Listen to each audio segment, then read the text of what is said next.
वो बनी मुसीबत। गांव माधोपुर में शशि बहन का परिवार रहता था। शशि का एक बेटा, बहू और बेटी थी।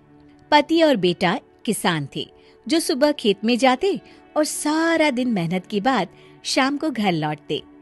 शीला भी घर में रहकर सिलाई का काम करती। शीला की बेटी भी बड़ी समझदार थी। वो घर के काम में माँ का हाथ बटाती। लेकिन बहू का हाल निराला था।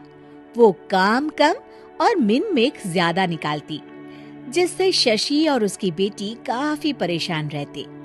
एक दिन, माँ ये क्या है? ओहो, जितना बोलो लेकिन आप लोगों को तो कुछ समझ में ही नहीं आता। भाभी क्या हुआ?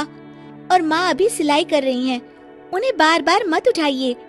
मुझे बताइए हुआ क्या है? ये देखो सोनम, दूध उबल रहा है और बस गिरने ही वाला है।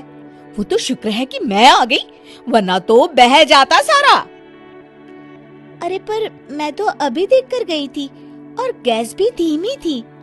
हमेशा दूध सामने खड़े होकर ही उबाल दिलवानी चाहिए, ठीक है ना?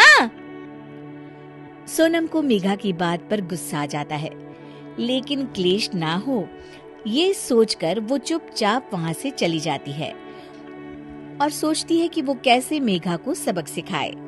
एक दिन मेघा ने कहा, सोनम, अरे ओ सोनम, कहाँ हो? ऐसा कैसे कर सकती हो तुम? क्या हुआ भाभी? जब देखो परेशान सी घूमती हो।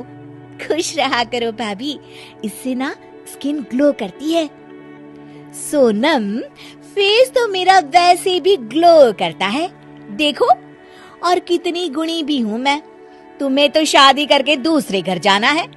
देखो जरा, देखो अपने कमरे का हाल देखो, सारा संतरे का छिलका जमीन पर फैला है। अरे ससुराल में ऐसे ही रहोगी